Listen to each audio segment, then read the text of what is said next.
नमस्कार दोस्तों, मैं स्वागत करता हूं आपके अपने YouTube channel the thought tree upskilling में।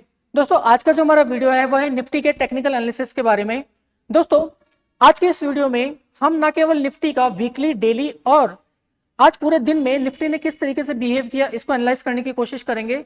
साथ के साथ में हम ये भी जानने की कोशिश करेंगे कि जो निफ्टी में मोर देन 400 पॉइंट्स का जो फॉल आया है ओवर द नाइट वो किस वजह से रहा।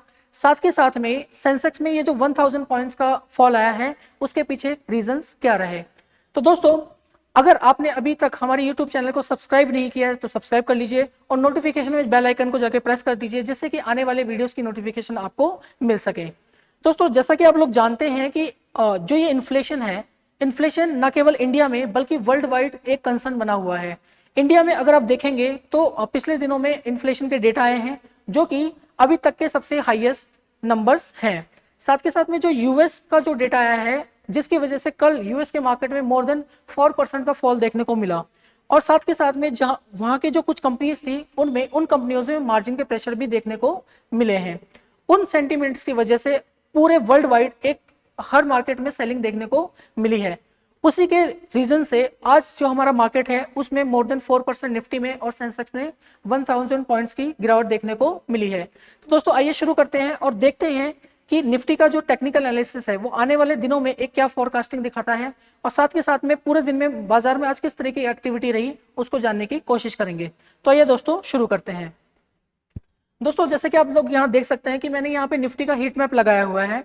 यहाँ पे निफ्टी में जो मोर देन 400 पॉइंट्स का जो फॉल आया है उसमें जो मेजर कंट्रीब्यूशन रहा वो आईटी सेक्टर का रहा। साथ में banking service, automobile, chemicals, consumer durables, जितने भी निफ्टी के कॉन्स्टिट्यूएंट्स हैं उनमें सब में एक फॉल देखने को मिला है। दोस्तों, आईटी में ज्यादा प्रेशर किस वजह से था, क्योंकि हमारी जो इंडियन कंपनीज हैं वो इंडिया में सर्विस तो प्रोवाइड करती हैं, उनके जो मेजर क्लाइंट्स हैं वो यूएस के भी हैं। तो वहां पे अगर बिजनेस हैम्पर होता है तो उसका जो इम्पैक्ट है वो हमारे इंडिया की जो कंपनीज हैं, आईटी कंपनीज हैं, उन पे भी देखने को मिलता है। तो दोस्तों, यहाँ पे मैं अब निफ्टी का वीकली जो चार्ट है उसके बारे में डिस्कशन करूंगा। दोस्तों, जैसे कि मैंने यहाँ पे निफ्टी का कोविड से पहले, कोविड का जो ये फॉल आया था वहां से लेके और करंट सिनेरियो का जो चार्ट है वो पूरा का पूरा लगा रखा है।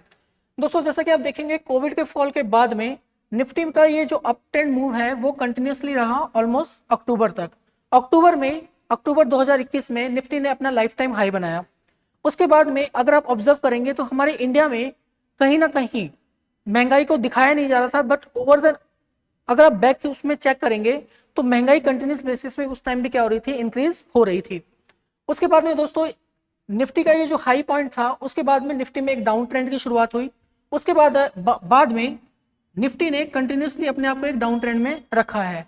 और दोस्तों, अगर आज की बात करें तो आज जो निफ्टी ने एक प्रीवियस क्लोजिंग दी थी, एक प्रीवियस लो बनाया था 16,650 के आसपास, उससे हल्का सा ऊपर अपने आप को क्या किया है, क्लोज किया है।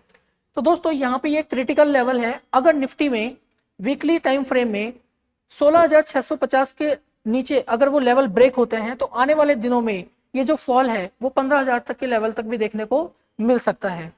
दोस्तों, यहाँ पे एक जो रिलीफ करने वाली बात है, अगर हम टेक्निकल बेसिस पे बात करें तो निफ्टी का जो आरएसआई का जो लेवल है वो ऑलमोस्ट 37 के आसपास है। तो ये एक ओवर सोल्ड कैटेगरी में है करंट सिनेरियो में। तो अगर आने वाले दिनों में यहाँ से एक रिकवरी देखने को मिली तो ये एक बेस बन सकता है हमारी रिकवरी के लिए। दोस्तों, जैसे कि आप लोग जानते हैं कि मार्केट में जो प्राइस डिस्कवरी होती है, मतलब जो हम टेक्निकल एनालिसिस करते हैं उसमें हम लोग ये अज्यूम करते हैं कि जो बाजार में करंट जितनी भी इंफॉर्मेशन है वो प्राइस में क्या है, इंक्लूडेड है। तो ये जो डेटा आया है, नंबर्स आया है और उसकी वजह से जो फॉल आना था वो ऑलरेडी क्रिएट हो चुका है, तो बाजार उससे अब आगे सोचेगा। तो दोस्तों, ये था वीकली टाइम फ्रेम और निफ्टी अभी करंट सिनेरियो में वीकली टाइम फ्रेम पे बहुत ही क्रिटिकल लेवल पे खड़ा हुआ है। दोस्तों, उसके बाद अगर आप देखेंगे तो यहाँ पे मैंने डेली टाइम फ्रेम को भी साथ में लगाया है ताकि आप बड़े टाइम फ्रेम को भी ऑब्जर्व कर सके और छोटे टाइम फ्रेम को भी क्या कर सके, ऑब्जर्व कर सके। दोस्तों, जैसा कि मैंने बताया कि ये जो निफ्टी ने जो हाई लगाया था वो अक्टूबर के आसपास लगाया था। उसके बाद में निफ्टी का ये डाउन ट्रेंड कंटिन्यू चल रहा है और अभी डेली टाइम फ्रेम में 9 डेज, 15 डेज एंड 21 डेज की जो मूविंग एवरेज है उन सब से, इवन 50 डेज का जो मूविंग एवरेज है वहां से भी एक क्लोजिंग रेट पे ही चल रहा है।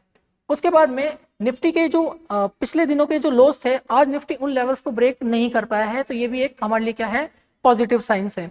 और अगर अब हम इंडिकेटर्स की बात करें तो ऑलमोस्ट अगर आरएसआई को देखें तो वो कहाँ पे खड़ा हुआ है, ओवरसोल्ड कैटेगरी में। तो दोस्तों अगर निफ्टी में बाजार में अगर वो सेंटिमेंट प्ले नहीं हुआ, जो फियर बहुत ज्यादा इस टाइम क्रिएट है, अगर वो प्ले नहीं हुआ तो निफ्टी ऑलमोस्ट यहाँ से क्या ले सकता है, सपोर्ट ले सकता है।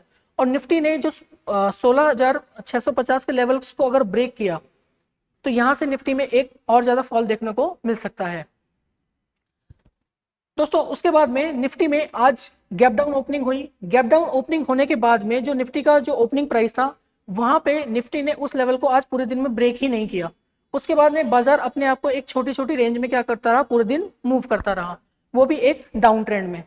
तो दोस्तों जब भी एक ऐसा बाजार में फॉल देखने को मिलता है या गैप अप मार्केट देखने को मिलता है, तो वहां पे आपको ऐसा एक रेंज बाउंड मार्केट देखने को मिल सकता है।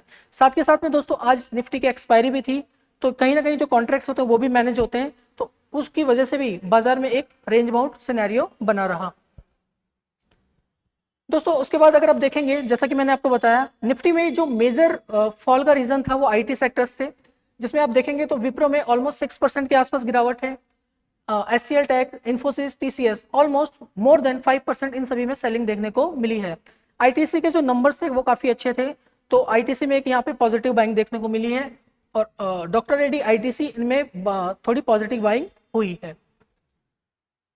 दोस्तों साथ में जैसा कि मैं आपको बता रहा था कि जो डाउ जोन्स था, यूएस के जो मार्केट थे, और साथ के साथ में जो ग्लोबल फियर था, उसकी वजह से सभी मार्केट में क्या देखने को मिली है, एक मेजर सेलिंग देखने को मिली है।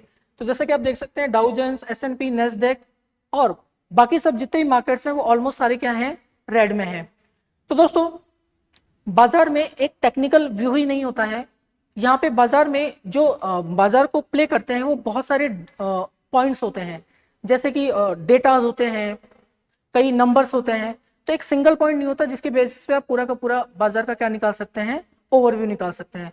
बट इन सभी डेटा को अगर हम कलेक्ट करें तो कहीं ना कहीं एक डिसीजन पॉइंट पे पहुंचते हैं और एक ओवरव्यू लेते हैं कि बाजार में इस टाइम चल क्या रहा है। तो दोस्तों होप आपको ये निफ्टी का एनालिसिस पसंद आया होगा, और अगर आपको हमारा वीडियो पसंद आया है तो अपने दोस्तों के साथ शेयर करें और लाइक करें, और अभी तक अगर आपने हमारे यूट्यूब चैनल को सब्सक्राइब नहीं किया है तो सब्सक्राइब करें। तो दोस्तों आज के वीडियो में इतना ही रखते हैं, तब तक के लिए मिलते हैं नेक्स्ट वीडियो में। Thank you so much.